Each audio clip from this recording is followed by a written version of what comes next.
All India Bodo peoples national league for Bodoland ষ্টেটৰ সংগঠনৰ এটা স্পেচিয়েল সেশন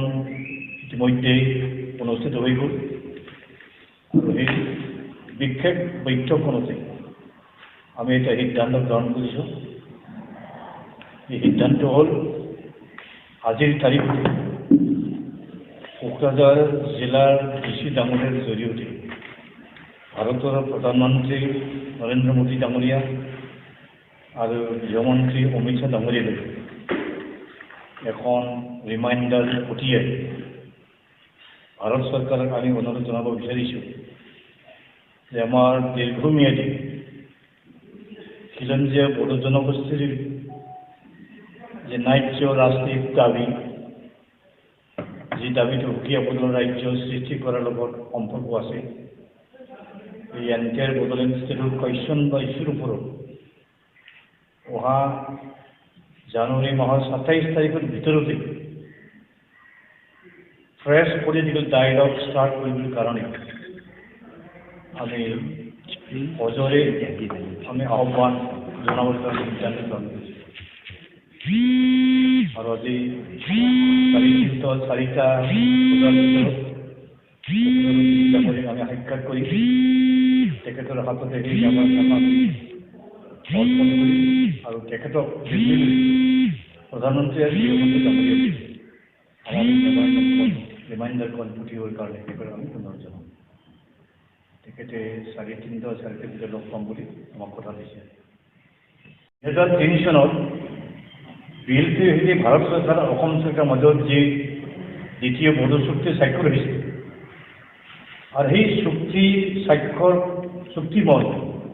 ভাৰতৰ সংবিধানৰ ৬ষ্ঠ অনুচ্ছেদ অধীনত বড়োলেণ্ড টেৰিটৰী এৰিয়া ডিষ্ট্ৰিক্ট গঠন কৰা হৈছিল এটা ট্ৰাইব। আৰু সেই বিটিইডি শাসন কৰাৰ কাৰণে 6th শ্বেডুলৰ অধীনত বড়োলেণ্ড টেৰিটৰী কাউন্সিল নামৰ এখন প্ৰশাসনিক বৰ্ড গঠিত হৈছিল।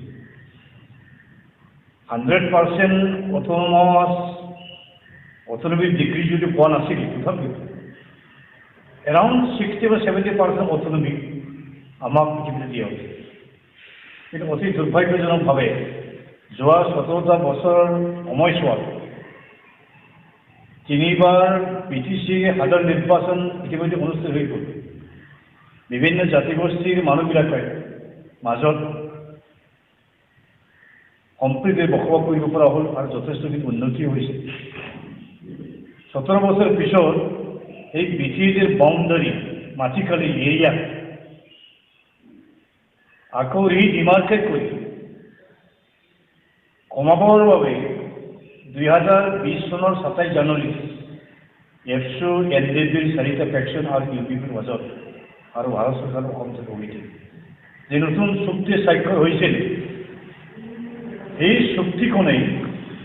বিটিডি আৰু BTCৰ অস্তিত্বক নিষেধ কৰিবলৈ এটা পৰামৰ্শ হৈছে। আৰু এই নতুন চুক্তিৰ বিভিন্ন এণ্টি বড়ো ট্ৰাইবেল আৰু বিটিডি আৰু BTCৰ বিদ্বেষী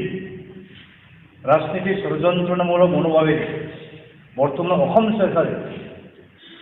বিভিন্ন আঁচনি একশ্যন প্লেন হাতত লৈছে। BTCৰ বাউণ্ডাৰী নিৰ্ধাৰণৰ কাৰণে ইতিমধ্যে 2020 চনৰ 29 ছেপ্টেম্বৰত সম্ভৱ এটা বাউণ্ডাৰী কমিশ্যন বহুৱালে।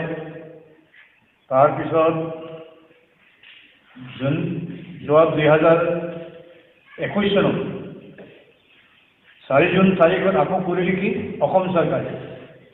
BTCক ইতিমধ্যে ট্ৰান্সফাৰ কৰা 16টা ডিপাৰ্টমেণ্ট আকৌ ঘূৰাই লৈ যোৱাৰ উদ্দেশ্যৰে 4খন জিলাৰ ডিচিসকলক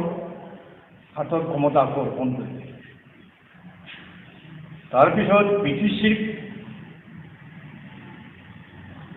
চাবৰ কাৰণে নোডেল ডিপাৰ্টমেণ্ট হিচাপে 17 বছৰত WPT and BC ডিপাৰ্টমেণ্টে কাম কৰি আহিছে বছৰ ভিতৰত। এতিয়া সেই WPT ডিপাৰ্টমেণ্ট নামমাত্ৰ কৰি BTCৰ নোডেল ডিপাৰ্টমেণ্ট হিচাপে না শুধু ওৰা কাঙ্ক্ষিত আনওয়ান্টেডলি বড়োলেণ্ড ৱেলফেয়াৰ ডিপাৰ্টমেণ্ট নামৰ এটা নতুন ডিপাৰ্টমেণ্ট খুলিব আৰু এই নতুন ডিপাৰ্টমেণ্টে সৰ্বমুঠ 10টা ক্ষমতা দিব এতিয়া কোকৰাঝাৰত 50 কোটিমান টকা খৰচ কৰি যি পিটিচি ছেক্ৰেটাৰী বিল্ডিং ইতিমধ্যে স্থাপন হৈ গৈছে নিৰ্মাণ কৰা হৈছে এই বহুমূলীয়া পিটিচিৰ হেডকোৱাৰ্টাৰত কোনো বুজি নাই এতিয়া প্ৰায় ভোট বাংলাৰ অধিক হৈ যাব আৰু পিটিচিৰ যি ইলেক্টেড বডি আছে সেই ইলেক্টেড বডিৰ কোনো কাম নাই কোনো পাৱাৰ ক্ষমতা নাই আকৌ ভেৰি ৰিচেণ্টলি যোৱা নৱেম্বৰ মাহৰ 22 তাৰিখত বিজেপিৰ যি 4খন জিলা আছে আৰু যি 4জন ডিচি আছে এই ডিচিসকলে আকৌ এডিশ্যনেল চাৰ্জ হিচাপে ছেক্ৰেটাৰী হিচাপে আকৌ প্ৰমোশ্যন দিব নিযুক্তি দিব under the new department of Bodoland welfare মানে বাকী প্ৰকাৰে আমাক দিয়া স্বায়ত্ব শাসনৰ যি ব্যৱস্থা সেই ব্যৱস্থা ইতিমধ্যে অসম চৰকাৰে ঘূৰাই দিলে